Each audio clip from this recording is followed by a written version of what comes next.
I'm going to share a quick story. A few years ago now, I was on a mission trip to, I think it's Croatia, this one. I've been on a few. I love to go away on short mission trips. They keep me focused, keep me sharp. And we were in Croatia, and beautiful country. If you've never been, it's absolutely amazing. Still pockets of it that have some trouble and some hassle, and when you walk around some of the old villages and things, you can still see shell holes in some of the walls of the buildings and things like that, and whole streets where people haven't come back yet. And so there's a lot of stuff that goes on, but it's a beautiful, beautiful country. And I was there with a guy called Mike. Mike is Sally's uncle. He used to be the director of missions into Eastern Europe, and we used to go on some cool trips. So we were there in Croatia doing a youth camp, and it was great fun. It was great fun. But one day, just before a service, we thought, this service is going to go on for a bit today, so we're going to get some food before the service. So we thought we were clever. I thought we'd arm ourselves with food before the service. And the problem is, I'm not Croatian, and I don't know Croatia very well. And unfortunately, neither did Mike. And so we went out to find ourselves some food, and we learned what the local words were for kebab and all that kind of stuff. And we went out and we tried to find some food. And who loves a shortcut? Hands up if you love a shortcut. If you think the road takes us that way, but I see a field, or in this case, a campsite. I think we can walk to this place and cut our journey down by quite some time. So we did that. We went to get some food, and then we couldn't find our way back through the campsite. So we found another entrance into the same campsite, walked across the campsite, and there was just a big fence. And the fence looked to go on for miles. I'm like, oh no, what are we going to do? And I was I'm quite short, right? So I am 5'10". No, 5'6" and a bit. The bit's important, right? So I'm 5'6" and a bit. I'm with Mike. Mike is 6 foot something, and I'm with a young guy called Jordan, and Jordan is about 6'2", 6'3". And Mike and Jordan are like, oh, let's climb the fence. And I'm like, let's not climb the fence, guys. Hello. Oh, what it was really like was, no, thank you. That's what it was really like. And anyway, we climbed the fence, and we got over the fence, and Mike tells it this way. Mike tells it that I left half of my finger at the top of the fence. It's a bit of an exaggeration, but he's an evangelist. That's what they do. Okay, so I cut my finger on the top of the fence, and we're trying to get back, and I'm playing percussion in this thing and speaking and all that kind of stuff. So I'm wrapping my finger in this bandage. We get there in time. It's all good. The leaders of the church were very happy. They're like, where are these guys? But we got back, I had this big bandage on my finger, and I thought it's fine. So I'm playing cajon, and it's fine. And then I noticed the guy on the front row of the little platform is a bit lower than this one. He had a white shirt on, and I suddenly noticed there was little spots of red on his white shirt. I'm like, what's going on there? And I'm smashing this drum to pieces and playing really loud, and I get a little bit enthusiastic, and more white stuff is sprayed onto this poor guy's shirt. And they did ask us back. It was fine. They did ask us back. We had a great time. I ended up having to have some stuff worked on my finger, but it was not great. I took a shortcut. We didn't weigh up any risks. We didn't make wise decisions. And the reason I share that little story is the fact that we are talking about wisdom. And that wisdom very rarely includes a shortcut. Wisdom very rarely includes a shortcut, especially not ones that leave your finger at the top of a fence. Proverbs 13:11 says this: dishonest money dwindles away, but whoever gathers money little by little makes it grow. Whoever gathers money little by little makes it grow. Proverbs 20:21 says this, an inheritance claimed too soon will not be blessed in the end. It speaks of this word. It's a word I love. It's a word I'm really good at. Patience. It speaks of patience. And for those of you who will know, when we talk about the fruit of the Spirit, love, joy, peace, patience, goodness, kindness, self-control. Okay? Patience. That's what we're going to talk about this morning. Now, let me just give you a quick warning. Unless you're prepared for some painful stuff to happen, don't pray directly for patience. Because you'll not get it. You'll not get it. God will not just go, you are now more patient. What he'll generally do is put you through some stuff which makes you get more patient, to exercise that muscle of patience. Now, Sally will tell you, I am the most patient person in the world. So this is why I'm talking about it. No, Sally will tell you, actually, the reason I can talk about this is because this is an issue I have. This is an issue I have. I can be, now I'm going to ask for some honesty this morning. I can be a little bit impatient. Anybody here could be impatient? Yeah. Thank you for your honesty. I'll tell you another story. This happened to me this week, and this will just show you how impatient I can be. So I'm off work currently at the moment, and I've got a little routine going where I walk into town, I go and get a coffee, and I do some reading and all that kind of, just to keep my brain ticking over, my body ticking over as well.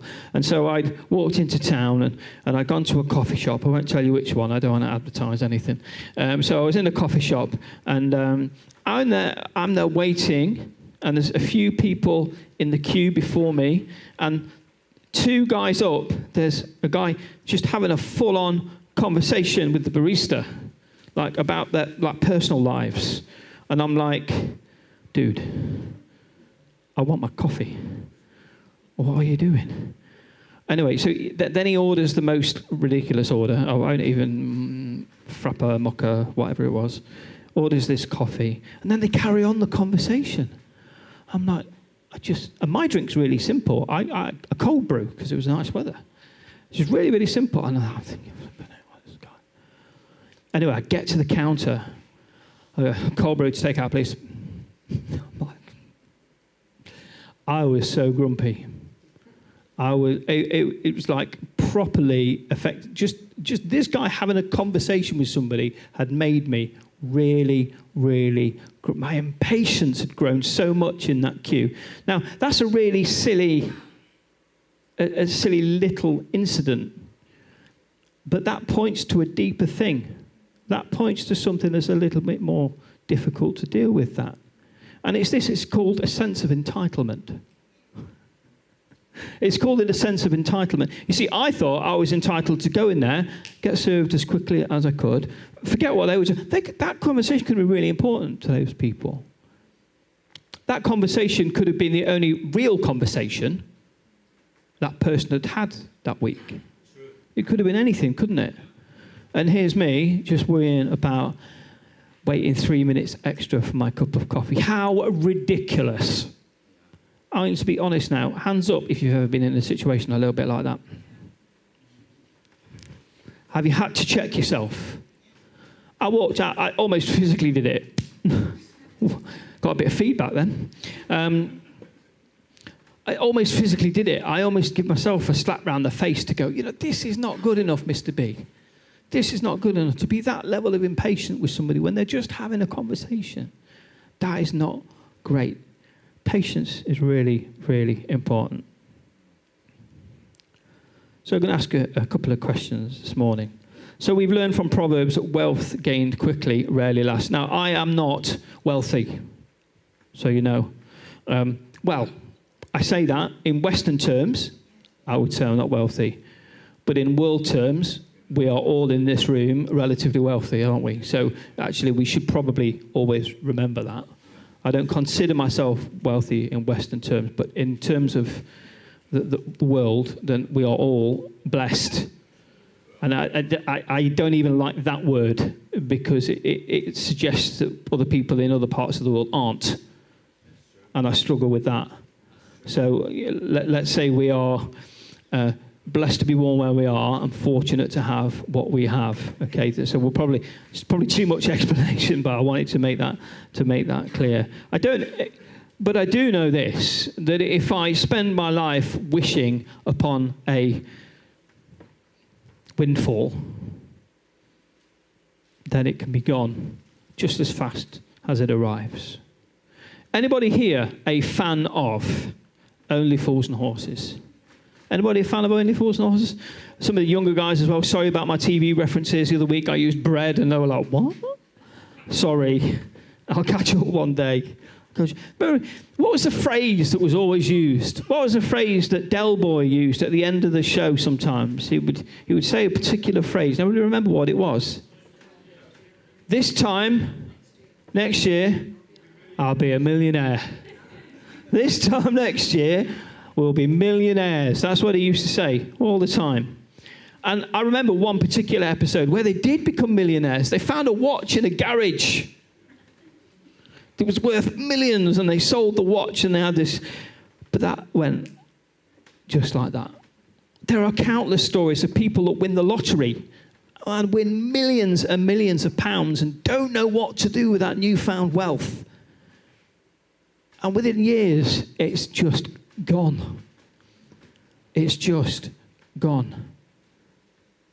You see, there's something in the preparation and the slow gaining of something that helps us to keep hold of it. There's something in the preparation that does that. There's the phrase, isn't there, that talent will get you to the top. Your character will keep you there. Character usurping talent every time. And that's what we're talking about this morning. It's a matter of character, not a matter of talent. The other thing we know is that speed often sacrifices sustainability. I mean, we were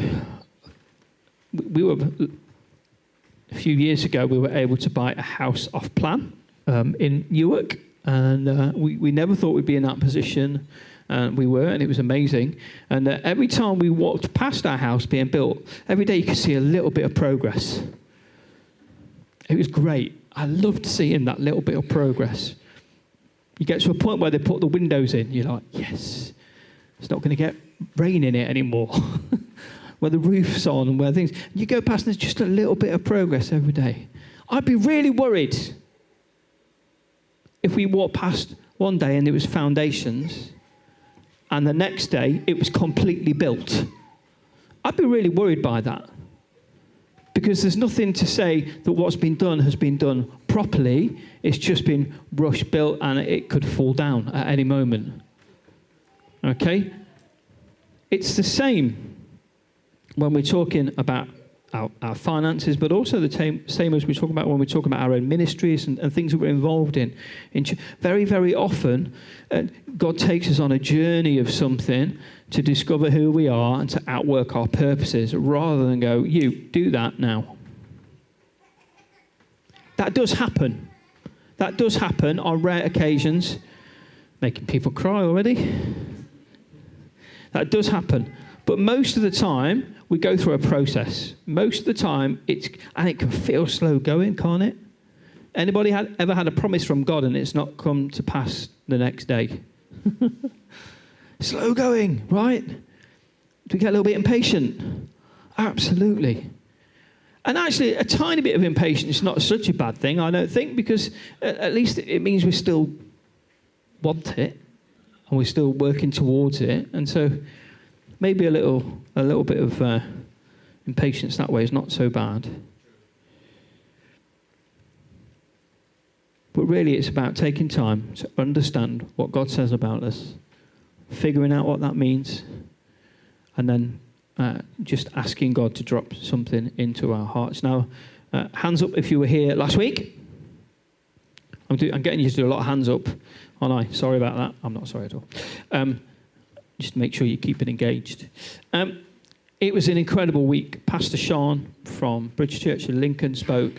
And I know that a lot of people had a real word from God last week about plans and purposes and things they want to be involved in and all of that kind of stuff. And we're really keen to kind of keep that conversation going. But I'm going to put a caveat on that and say, hey, let's not all rush out and do loads of crazy stuff straight away. Let's be wise. Let's make good choices. Let's make good decisions. It's really, really important as we move into a new building that we don't go, oh, let's do this project, that project, that project, that project. Run out of money 3 months later. Miss Martin, can we come back to school, please? We don't want to be in that position. Yeah, we don't want to be in that position. We want to be in a position where what we're doing is sustainable and has an impact for future generations in Newark. I was in New York a few years ago on another mission trip. If you've never been on a mission trip, come and talk to me. We'll get you out on mission. It's so exciting. It's so cool. Okay, but I was in New York a few years ago, and we were working on this thing called Metro World Ministries, working with loads of kids doing sidewalk Sunday school, where they get those big yellow buses they have in New York, yeah? And they get one of those with the side pulled down and the big PA speakers and all that kind of stuff. We do loads of stupid dances and music and drama, and people preach the gospel.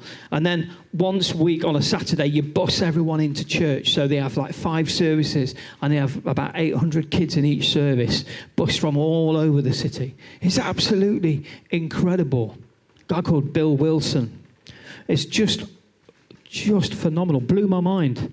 And we had an audience with Bill Wilson, which was amazing. We had a conversation with him and said, how has your ministry grown to this level? This is insane.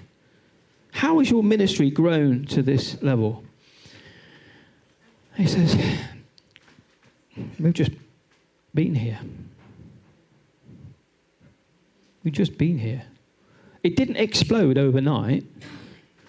In fact, he will tell stories, and I'm going to share with you because it's not my testimony, but he will share stories that were absolutely horrific. But they stayed present. I will share this one. He got shot in the face. 3 days later, he was back at work. Now, we would say, right now, there's probably some safeguarding issues around that. We should probably not allow people to go back to work after being shot in the face after 3 days. We should probably let them have a bit more time off and some counselling and all that kind of thing. Well, we're probably right. We're not going to judge that. But he was just always present. And for generations and generations, they were present. And it grew slowly and steadily. And then it started to snowball and it started to get really big. And we say successful in terms of numbers, and we don't always measure success in terms of numbers, but we measure it in impact. And it was impacting a lot of people. It was impacting a lot of people. But it took time. It didn't happen overnight. It took persistence of being present. It took the persistence of being present. Generation after generation. New York's a dangerous city. I'll share a little story about when I went to buy some trainers in New York, but I won't do it now. It's a dangerous city. And when we got there, we thought we'd have lots of people with us to kind of guard us and, be with us all the time. This is what they did. They gave us a T-shirt and said, stay together. What?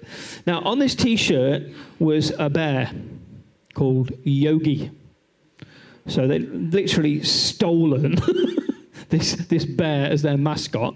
So we had a blue Yogi Bear T-shirt on. And this was said, every neighborhood you work in, and we worked in Brooklyn and Queens and the Bronx, so they were the kind of 3 areas that we were based in. And so we had these blue T-shirts on with Yogi Bear on, and I'm like, I'm not feeling particularly safe. Is this stab-proof? Bulletproof? No, it's just, I think it was probably a Fruit of the Loom, right? And I'm thinking, I'll put this Fruit of the Loom on, thinking it'll be all right. But weirdly, when people put that T-shirt on, people recognize you. And they go, it's Yogi Bear. Oh, it's Yogi Bear. And you'd have people across the street that you'd never met before, like, hey, Yogi Bear. And because they'd built up this reputation over time. And so there was an element of protection in the respect that they had from all of these people because they'd just been there. They'd just been present. Listen, the ministry of Jesus sometimes is just the ministry of presence. We were talking last week, weren't we, about sometimes we're not very good at lamenting as Pentecostals. And I've had an opportunity this week just to sit with somebody. There's a situation I can't do anything about. Nothing. All he can do is be present. I'm going to suggest to you this week, maybe let's not always look for the next project and things like that. Just try being present where you are. Just try being present. This is a challenge for me. Hands up if you've got a mobile phone. Hands up if you've ever been, and this might be just me, and if it's just me, you can come and pray for me at the end, right? Hands up if you've ever been in the middle of a conversation with somebody, and maybe your phone's still in your pocket, or maybe it's on a table somewhere if you're meeting for coffee or whatever, but it buzzes, or it lights up a little bit, and you're like, anybody do that? Who is that calling me? What is that going on? Oh, I find myself challenged about this time and time again, and I'm still not learning because I'm a little bit stupid sometimes. What is so important about that that's not this? This is my ministry right now. Your ministry right now is what is in front of you. Don't look for the massive stuff. You'll get there one day.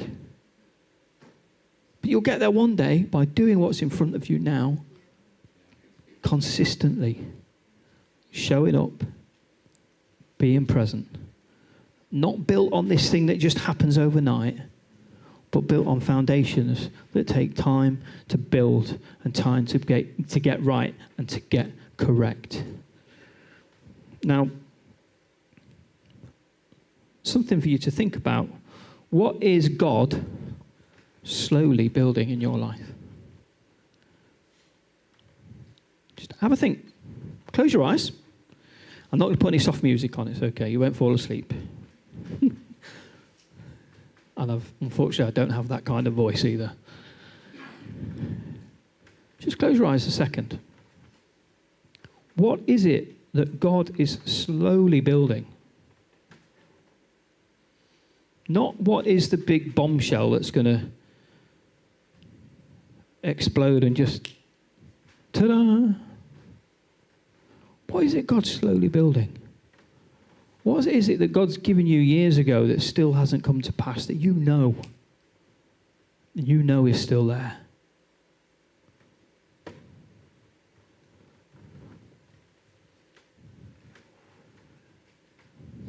What are the shortcuts we're taking sometimes just to try and force God's hand?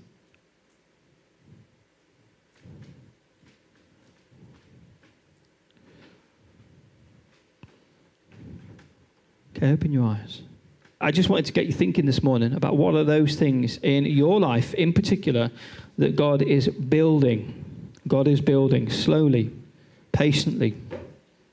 That's not to say that we shouldn't have a sense of urgency, because there are some things that we all need to take responsibility for. So, for instance, sharing the gospel. Please don't wait for God to patiently build you into something that's capable of going out and preaching the gospel. That will not happen. That happens by doing it. Wisely, the Bible says also with compassion and with love. So do it wisely. And that's not the kind of thing we need to wait for. If God has called you to a prayer ministry, don't sit and wait. Lord, when? Pray. Ministry starts now. You see, God builds. And if what we're doing is waiting patiently, because patience is important, for the one thing to happen all at once, there's no building involved. It's just a magic trick. Now, God does miracles. Right, read my hoodie. No. Right. God, I didn't buy it specifically for that, by the way. God does miracles, and he can switch things around just like that. He did with my life. He did with your life. But a lot of the time, what God does is he works slowly through us, changing us bit by bit, knocking the edges off. Iron sharpens iron, making us well-rounded, me more well-rounded than some others, making us well-rounded as Christians to be able to live the life that God has called us to live, because he has equipped us with everything we need for life and for godliness. Everything. It's there already. But let's partner with God in patient building. Let's partner with God in building patiently to those ministries and to those things that God has called us to do. Now, I went home last week really excited about the buzz that was in the room. Now, I've experienced lots of buzzes in rooms before. I've experienced a buzz in the room at the cinema when the sound quality wasn't very good. Leave that one with you. I've experienced a buzz in a room at a gig where the band have been phenomenal. Not the one that I've been in. The support act. Right, where the band have been phenomenal. There's a buzz in the room. I've been in church services where it feels something tangible. It's like, the Holy Spirit is doing something. There's a buzz in the room. It feels amazing. It's a tangible experience.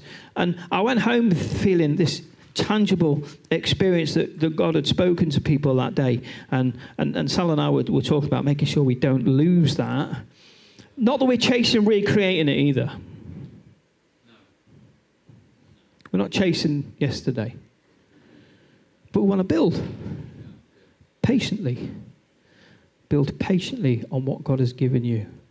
So some of you will have had a word from God last week and you've never experienced that before. Can I encourage you, if you haven't done so already, please write it down. Write it down. Put a note on your phone if you need to, but get a notebook, anything.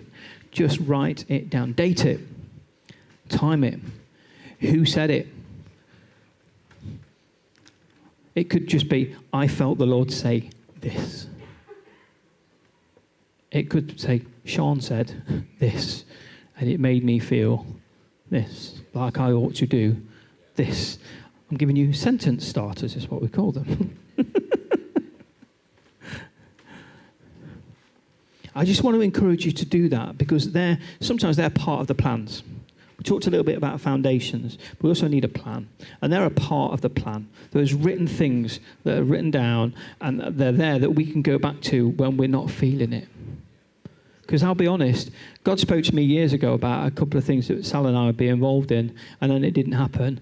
And then I had times where I just wasn't feeling it. Anyone been in that situation? Yeah? God said to us one day, you'll do this. And then we were waiting. And because it didn't happen, we tried to force some things to happen that weren't right. Not bad things, by the way, not bad things. They were all good things that we were going after. But they weren't the right time for us. We weren't patient. And let me tell you, in living in that tension, in the meantime, is sometimes really, really difficult. But God sustains us in that time. Those are the times we're learning. Those are the times we're equipping ourselves. Those are the times that we are getting to grips with the plan, the purpose that God has for each and every one of us. Because he does, whatever your age, whatever your life situation, he's got plans and purposes. But let me just free your mind a little bit on this.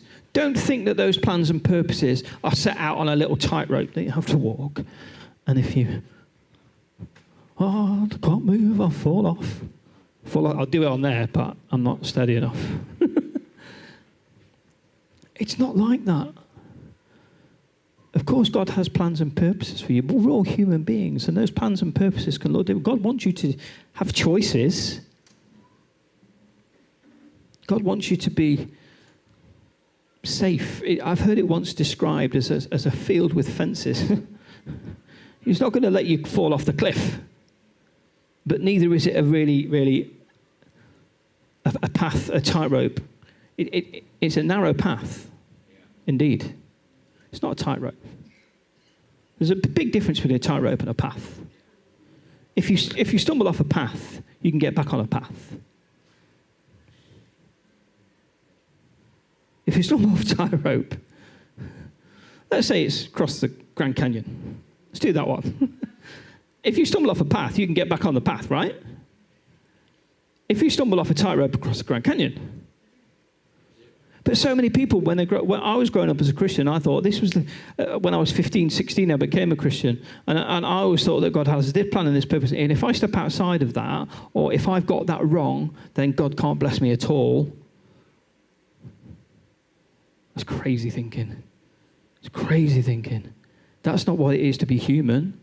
God is created with the free will. There's no love without free will.